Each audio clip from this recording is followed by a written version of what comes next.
Today's Gospel, August 16, Sunday, is taken from St. Matthew.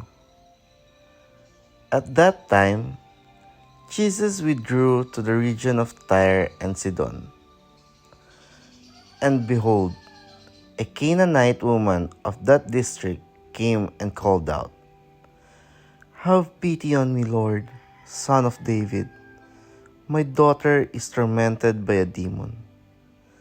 But he did not say a word, and in answer to her, his disciples came and asked him, "Send her away, for she keeps calling out after us." He said in reply, "I was sent only to the lost sheep of the house of Israel."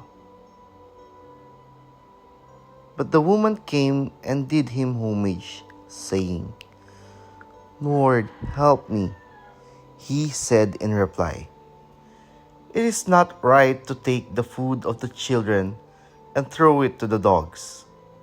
She said, "Please, Lord, for even the dogs eat the scraps that fall from the table of their masters." Then Jesus said to her in reply, "O woman, great is your faith. Let it be done for you as you wish."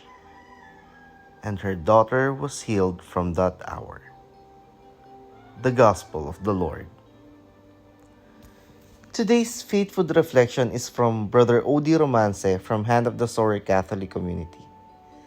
Divine insult. Imagine someone referring to you as a dog. Kung ikaw kaya patungkulan bilang isang aso, di ka ba maiinsulto o magagalit? Masyadong offensive yun. But why did Jesus say that?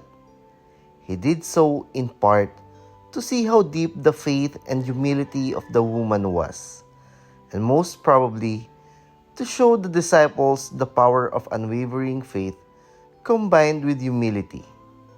We can call this divine humiliation. Faith and humility may not always come together as a natural combination. Even in need, we sometimes back off or fight back when insulted or humiliated. Though we have learned that faith is fundamentally the one tested through trials and tests, it may also be a source of indifference and even arrogance. Minsan kahit may faith tayo kay God, di basta pwedeng insultuhin at yurakan ng ating katauhan. Pumapalag agad tayo at nangangatwiran na kahit mahirap ako't nanghihingi ng tulong, huwag mo akong insultuhin. Ngunit hindi ito ang nakita sa gospel ngayon. Jesus of course knows the heart and faith of the woman. He knows her sorrow and pain, particularly seeing her daughter being destroyed by the devil.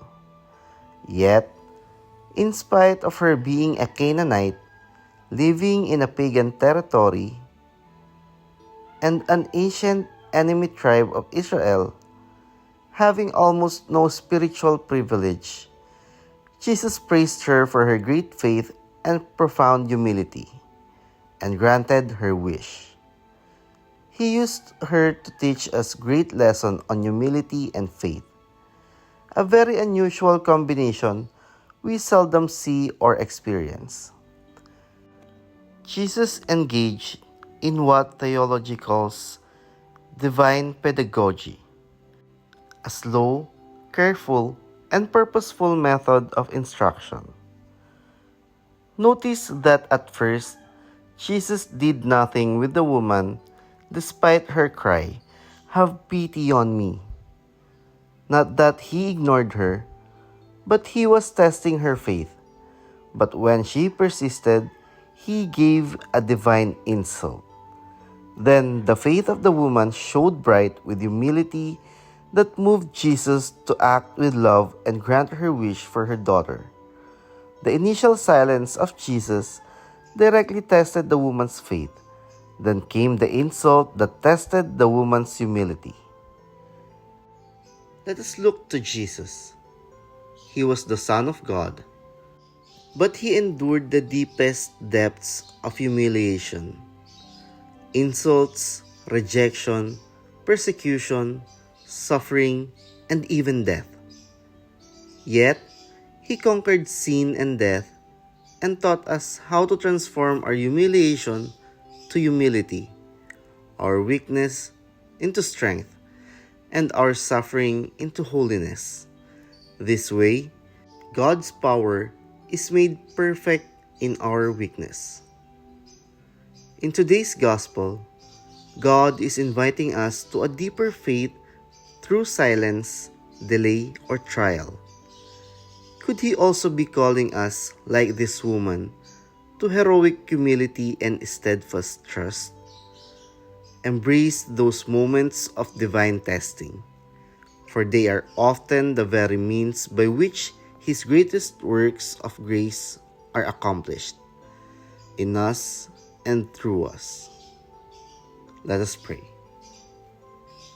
Lord, teach me to be humble and remain with you when you test my faith. Amen. In the name of the Father, and of the Son, and of the Holy Spirit. Amen.